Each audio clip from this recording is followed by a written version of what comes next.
You instantly know a game is hard when Elden Ring, yes, Elden freaking Ring, starts to feel relaxing in comparison. Even those legendary Souls-like champions, the ones who conquered all Souls-like games, yeah, they struggled here. So let's break down these 11 games so outrageously brutal they make From Software look soft. Let's kick things off with Cuphead, a game that's as beautiful as it is brutal, where Elden Ring lets you level up, get better weapons, or summon a buddy to help out. Cuphead just stares you dead in the eyes and goes, "Nope, you're on your own, champ." All you've got is your finger gun, your dash, and your parry. Against bosses who fight like they've been trained by the devil himself. And these bosses, oh, they've got phases, at least 3, and each phase harder, faster. It's like the devs handed them energy drinks and a diploma from Dark Souls University. This is pure trial and error madness. And yes, you are going to die. A lot. Every run teaches you a bit more, until boom, final phase hits you like it's trying to delete your soul. So, why is Cuphead at number 11 and not higher? Because yeah, it's tough, but it's honest. No dirty tricks, no cheap hits, no broken mechanics, just you, your skills, and the slow breakdown of your sanity. And if this is how we're starting, oh boy. By the time we hit the top 5, you'll start rethinking every hard game you've ever played. Coming in hot at number 10 is Sifu. On paper, the game sounds like your classic beat-em-up with slick martial arts combat. Sounds cool, right? Wrong. In reality, and by reality I mean harsh, unforgiving reality, it's like someone took Elden Ring, ripped out the leveling system, tossed the grind in the trash, and slapped a ticking time bomb on your character. Because in Sifu, when you die, you age. You literally get older. Sure, your punches hit harder, but your health bar hangs by a thread. By the end of the game, you're pulling off these mind-blowing kung fu combos with the body of a 75-year-old, dodging like your life savings depends on it. Because, let's be real, it basically do. And if you die too many times, permadeath. Yup, that's it. Game over. No checkpoints, no forgiveness, just vibes and violence. Why is this one tougher than Elden Ring? Because there are no shortcuts, no cheesing, no grinding, just you, your reflexes. It'll have you aging in real life, just trying to beat it. Alright, let's move on before I throw out my back just talking about it. Coming in, scary strong at number 9 is the Pantheon of Hellenist from Hollow Knight. And let me tell you, this thing is pure punishment wrapped in a cute disguise. The game is hard and beautiful. But the Pantheon of Hellenist? Oh boy. This challenge slaps you. So intense. It makes Elden Ring look like a chill in park. Here's the deal. The Pantheon is a non-stop boss rush, which is optional. But if you complete it, you get good ending. But wait, it ain't piece of cake. I'm talking 42 bosses in a row. No checkpoints, no breaks, no mercy. And if you mess up, even on the last boss, too bad, buddy. You're going all the way back to boss number 1. If that's not super hard, I don't know what will be. It's mentally draining on a spiritual level. You need perfect timing. You need laser focus. You need the patience of a monk. And when you lose, it's not because you're bad, it's because your brain gave up before your thumbs did. This isn't just a boss rush, it's a full-on endurance test for the soul. It challenges your memory, your reactions, and your will to keep going when everything inside you says quit. And if you somehow manage to beat it, you didn't just win. You became a gaming legend, a warrior of patience, a Hollow Knight veteran who stared into the void and said, "Let's go again." Now, if that's number 9, you're probably starting to worry about what's coming next, and you should, because it only gets crazier from here. Alright, number 8 is Lies of P. This game combined all possible annoying mechanics and made into one game. Let's just say all possible way to defeat a boss is not there. No magic, no ranged attacks, no mimic tear to save your butt. And what's there feels like it works against you. Weapons that literally breaks. And parries are so tight they'll give you full-blown gamer anxiety. Oh, and just forget about dodge. It's too bad. The game basically grabs your shoulders and screams in your face, "Parry or die." And don't get me started on parry system. Parrying here is not at all forgiving. The timing window is thinner than a hair. Yes, you heard right. If you miss parry by a pixel, yes, literally by a pixel, you get pancaked into the floor like a soggy waffle. And the enemies? Oh, they are straight up sadistic. They fake you out, yes. Enemies in this game delay attacks just to mess with your brain. And enemies has combo attacks, several combo attacks, to get you into a corner. And when you think you finally beat him, surprise, second phase, you gotta kidding me. And it doesn't stop there. Your weapons wear down, get dull, mid-fight. And yes, you actually have to stop mid-fight to sharpen it. Imagine trying to fix your sword while a mechanical beast is charging at you like you ate his lunch. This game doesn't care how clever you are. It demands perfection. You don't win because you found a trick. You win because you earned every single inch of progress with blood, sweat, and a symphony of rage quits echoing through your room. And when you finally beat it, you don't celebrate. You just stare at the screen in silence, hands trembling, and whisper, "I never want to do that again." Noita isn't just hard. It's a sentient, pixel-based death trap disguised as a video game. Forget Elden Ring's "you died because you got greedy" stuff. In Noita, you die because gravity sneezed, because a barrel rolled near a torch, because some random acid drop from who knows where landed on your pinky toe and boom, you're dead. The real boss here? It's not enemies, it's not traps, it's physics. Chaotic, explosive, "Hey buddy, everything on fire again" physics. Every single pixel in Noita hates you. Fire spreads like gossip. Acid melts floors as your face, your dreams, everything. One wrong spell combo and you're not casting magic. You're accidentally summoning a mini Big Bang in your pocket. It's like playing a wizard simulator inside a burning science lab, mid-earthquake, with no instructions, no tutorial, no training wheels, just pure, beautiful, glorious death, over and over and over again. And if you think you'll get a break, haha. Perma-death. One mistake, just one, and the entire run goes poof, no checkpoints. No, are you sure? Warning, just back to square one.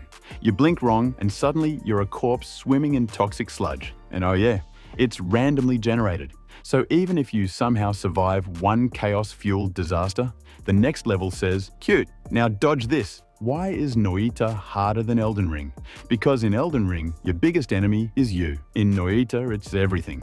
Air, dangerous. Water, dangerous. That mushroom you kicked 3 screens ago, still dangerous. Winning in Noita doesn't feel like victory. It feels like dumb luck wrapped in black magic and dipped in panic. You don't beat Noita, you survive it. Somehow. And then sit there in stunned silence wondering what just happened, while still smoking from the last explosion.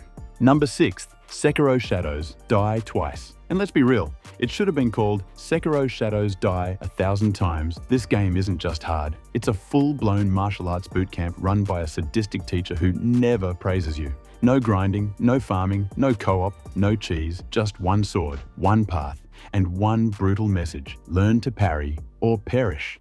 And we're not talking kind of parry or almost deflected. Nope, this is pixel perfect, frame perfect, blink and you're dead parrying. Your timing needs to be so sharp, even your own muscles get performance anxiety. And every enemy, faster, smarter, ruder. They know you're sweating, and they're loving every second of it. And just when you think you've got the hang of it, enter Isshin Ashina, one of the hardest boss ever. Forget beating him tonight. You're about to spend the next week in a spiritual battle against your own thumbs. There's no builds, no magic, no hiding. Sekiro doesn't care what your playstyle is. It rips it out of your hands and screams, "This is how you fight." Compared to Elden Ring, Elden Ring's like a stern professor who gives you multiple chances. Sekiro is the gym coach who locks the door, cranks the weights, and says, "Let's see what you've got, champ." And if you somehow survive it, you haven't just beaten a game. You've achieved spiritual enlightenment. You've unlocked Ultra Instinct. You've broken at least one controller, maybe your spirit, and definitely a sweat. Sekiro doesn't hand out wins. It forges warriors. These top 5 games are hotter than a chili pepper on fire. And at number 5, we've got Radiant Silvergun, a game from 1998 that makes Elden Ring feel like a relaxing walk in the park. Here's what you're in for. You're flying a tiny spaceship. Where? The screen not just full of enemies, it's completely covered in lasers, explosions, and glowing chaos. You're dodging so many bullets at once it feels like trying to escape a thunderstorm with an umbrella made of paper. And just to make things harder, the game gives you 7 different weapons, all of them useful and all of them needed. So while you're trying to stay alive, you're also switching weapons every second like a stressed out DJ at a rave. Still not enough? Here's the twist. You don't just shoot enemies. You have to shoot them in the right color order to get a high score. That's right, you're dodging a million bullets and solving color puzzles at the same time. It's like playing dodgeball during a math test. Oh, and there's no tutorial. The game throws you straight into the madness and says, "Good luck." Even skilled players finish a run looking completely drained. All these combined make Radiant Silvergun harder. If you blink once and it's game over.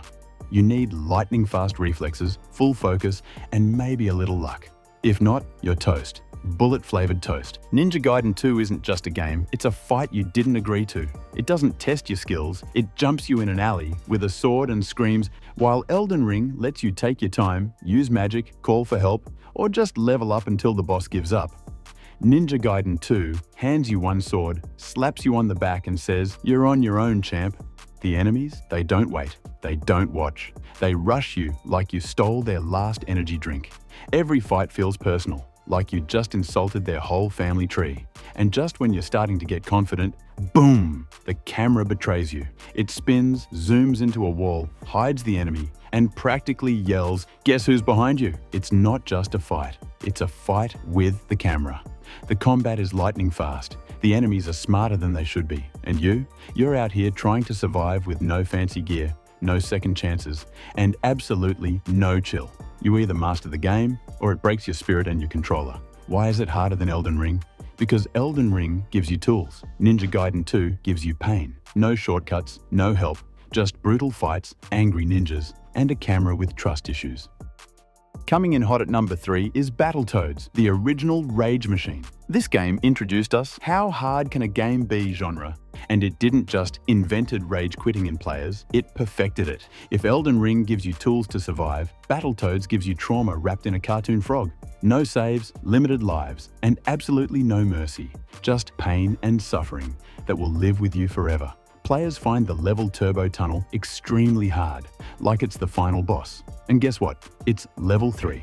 Let me repeat, level 3. And after that, things only get worse. Snake rides, hover bikes, instant death traps. The game feels like the devs got together and said, "Hey, how can we make players suffer more creatively?" Then they made Battletoads. And today we are doing this video. And if you think co-op will save you, nope.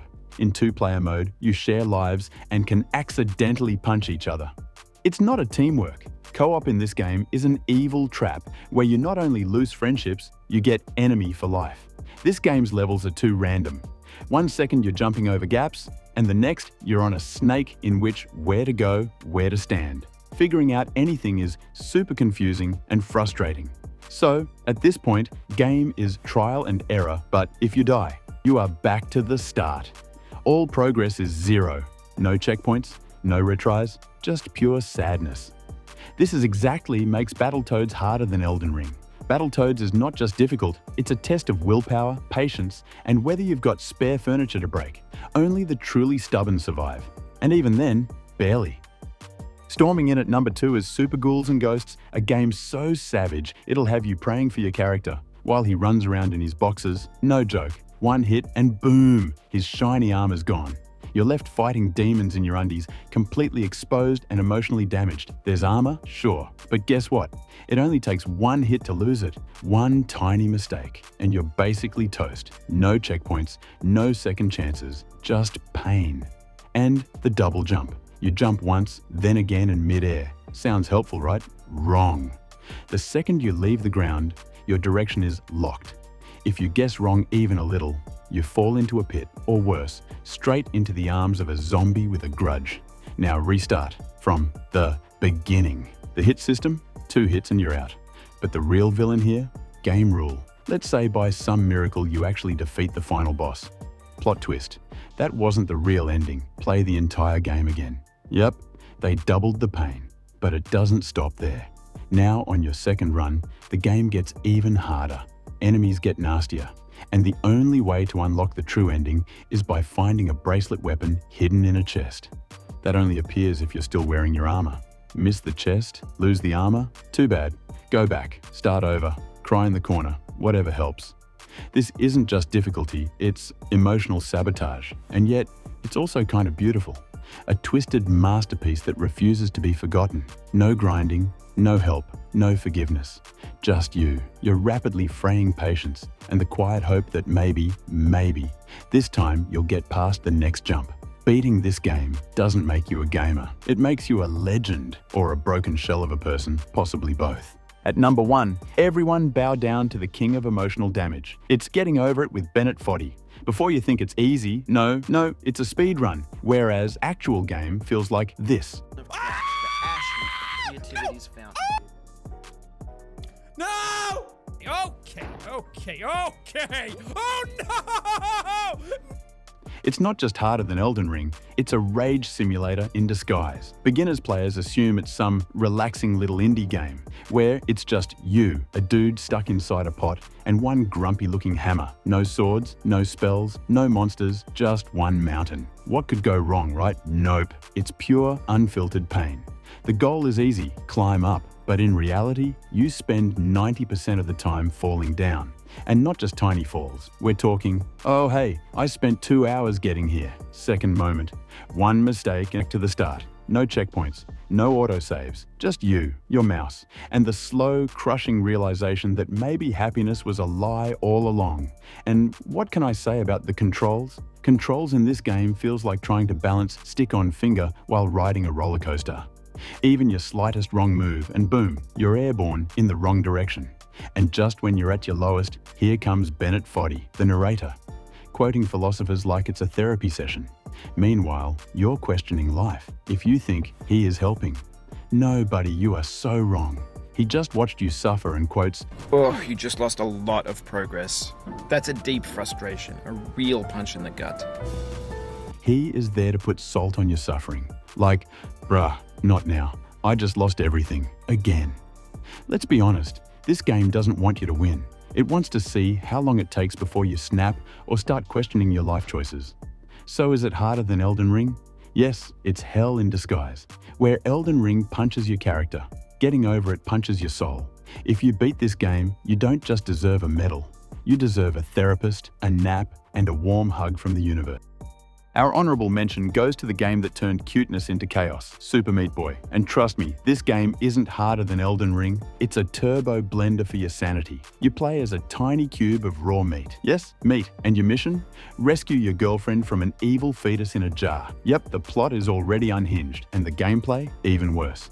From the moment you press start, the game grabs you by the brain and says, speed, precision, pain, let's go. No time to breathe. No time to blink. Just run, jump, die. Repeat. Every level is filled with spinning saws, spikes, salt, lasers, and emotional trauma. It looks adorable, but deep down, it's just here to destroy your dreams and possibly your thumbs. The hardest part? It's not the enemies. It's not even the traps. It's you. One wrong jump and boom, meat confetti. No health bar, no second chances. Just splat, restart, cry, try again. And if by some miracle you survive the main game, surprise, there's Dark World levels. Then comes Cotton Alley, which is basically platforming in nightmare mode. Like, why does it feel like the game's personally offended by my existence? In my opinion, Super Meat Boy is less of a game and more of a meat grinder for your soul. You don't beat this game with skill. You beat it with sheer stubbornness and reflexes powered by rage and caffeine. If you've 100% completed this game, honestly, you either have superpowers or you're secretly a gaming robot sent from the future. And if you're like me, still stuck somewhere halfway, join the support group, comment below. I am looking forward for your comments and I've shared my story in the pinned comment below. And hey, if your favorite pain-filled game made it on this list, give this video a like. Share it with that one friend who gave up and never looked back. We've all been there. See you in the next one. And remember, don't trust cute games, ever.